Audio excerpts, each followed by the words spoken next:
बोले। कड़कनाथ सेठ का जंगल में अच्छा कारोबार था। उसके घर में रुपए पैसे धन दौलत की कोई कमी नहीं थी। कड़कनाथ सेठ आजकल अपने इकलौते बेटे कालू कौवे के लिए एक सुंदर सी चिड़िया ढूंढ रहा था। एक दिन कड़कनाथ सेठ के दरवाजे पर दस्तक होती है। दरवाजा खोलने पर कड़कनाथ सेठ को एक सुंदर सी चिड़िया दिखाई देती है। हाँ हाँ कहो बेटा, किससे मिलना है? अंकल जी, क्या आप कुछ देर के लिए मुझे अपने घोंसले में रुकने के लिए जगह दे सकते हैं? एक दुष्बाज मेरे पीछे पड़ा है। मेरे पिता ने एक बात से कुछ कर्ज ले रखा था। कर्ज चुकाए बिना ही मेरे पिता का देहांत हो गया है। जब से मेरे पिता की मौत हुई है, तब से वो बाज मुझ पर शादी करने का दबाव बना रहा है। मैं उस दुष्ट से शादी नहीं करना चाहती हूँ। किसी तरह से अपनी जान बचाकर यहाँ पर आई हूँ। प्लीज मुझे उस बाज की गंदी नजर से बचा लीजिए।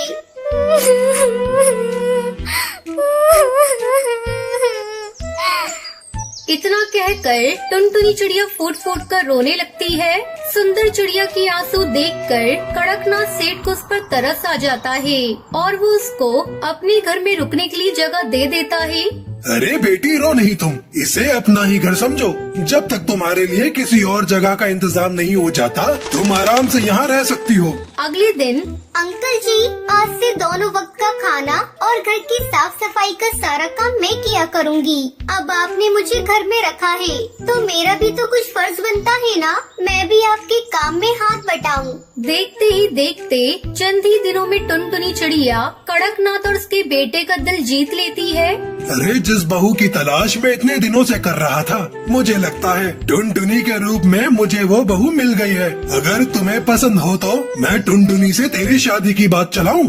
हाँ पापा, टुनटुनी तो मुझे भी बहुत अच्छी लगती है। अगर वो शादी करके हमारे घर आ जाएगी तो हमारा घर तो सच में स्वर्ग जैसा सुंदर हो जाएगा। उसके बाद कालू कौवा और टुनटुनी की शादी की तैयारियां शुरू हो जाती है।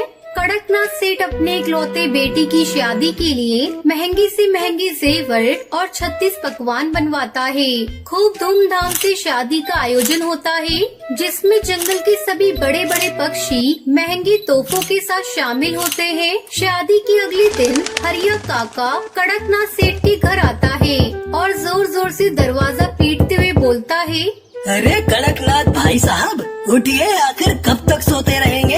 अरे सुबह से शाम होने आई है, क्या बात है? आज तो आपके घर का दरवाजा ही नहीं खुला। बार बार दरवाजा पीटने पर भी जब दरवाजा नहीं खुलता है तो हरिया काका पड़ोस के पक्षियों को बुला लाते हैं। सभी पक्षी मिलकर दरवाजा तोड़ देते हैं और घर के अंदर दाखिल होते हैं। अरे ये क्या हो गया? भाई साहब का तो पूरा घर खाली हो गया। रात में उनके घर में आए हुए इतने सारे तोहफे सब कहाँ चले गए? और इतना दरवाजा पीटने के बाद भी ये भाई साहब और कालू आखिर जाग क्यों नहीं रहे हैं? और इनकी नई बहू कहाँ चली गई? हाय, कोई पानी डालो इनके ऊपर, पहले इन्हें होश में तो लाओ, बाकी की कहानी तो ये खुद सुनाएंगे। फिर सभी पक्षी कड़कनाथ सेठ और कालू को होश में लाते हैं। अरे क्या बात है भाइयों, आप लोग सब मेरे घर में कैसे जमा हो गए? अरे कुछ बात हुई है क्या? नहीं भाई साहब, बात तो आप बताओ, आखिर हुआ क्या है? आप दोनों बाप बेटे बेहोश क्यों पड़े थे और आपकी बहू कहाँ गई? आपका पूरा घर भी खाली पड़ा है।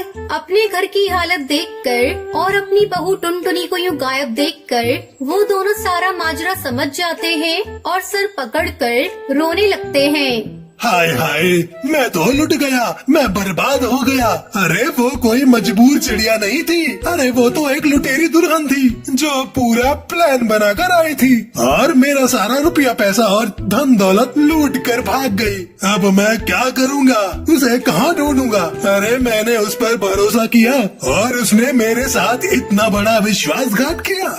कड़कनाथ सेठ इतने बड़े धोखे से उभर नहीं पाता और कुछ ही दिनों में सदमे से उसकी मौत हो जाती है।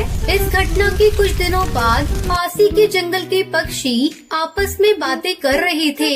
अरे दोस्तों, क्या आज ये अखबार पढ़ा? अरे ये देखो, आज के अखबार में क्या खबर छपी है। शहर से आए हुए एक करोड़पति कबूतर को गांव की सीधी सादी सी चिड़िया की जरूरत है। ना कोई दहेज, ना कोई बंधन, बस सादगी से शादी करके अपने साथ शहर ले जाना चाहते हैं। अरे भाई, पूरे जंगल में ये खबर फैला दो। अरे क्या पता हमारे जंगल के किसी पक्षी का भविष्य ही संवर जाए। देखते ही देखते बंटी कबूतर से जंगल की सभी चिड़ियाएं मिलने आने लगती हैं। बंटी कबूतर सभी चिड़ियाओं में से सुंदर सी चिड़िया को पसंद कर लेता है, जिसका नाम टूनी होता है। शादी वाले दिन फेरों के समय बंटी कबूतर सभी पक्षियों से कहता है, पक्षियों, आज मैं बहुत ही खुश हूँ। मेरे पास धन दौलत रुपए की कोई कमी नहीं है। मैंने जीवन में बहुत रुपया कमाया है। बस एक सुंदर और सुशील जीवन साथी की जरूरत थी, जो कि टूनी से मिलने के बाद पूरी हो गई है। आज से मेरी सारी संपत्ति की आधी मालकिन मेरी पत्नी होगी। वैसे तो मेरा इस दुनिया में कोई नहीं है, लेकिन फेरों से पहले मैं चाहता हूँ कि मेरा इकलौता भाई, जो अभी अभी शादी में पहुँचा है, वो पहले मेरी दुल्हन को देख ले, उसके बाद ही मैं फेरे लूंगा। उसके बाद बंटी कबूतर का भाई कालू आकर दुल्हन बनी टूनी का चेहरा देखता है। अरे मैं तो मर गई। इतना कहकर टुनटुनी चिड़िया वहाँ से भागने लगती है। अरे भाग क्या रही हो मेरी प्यारी दुल्हनिया? और कितने नाम बदलोगी? अब तुम खुद अपनी कहानी सुनाओगी या मैं सुनाऊं? उसके बाद बंटी की करे जा, मौसम बदलता, कहीं तू मत बदल जाइयो।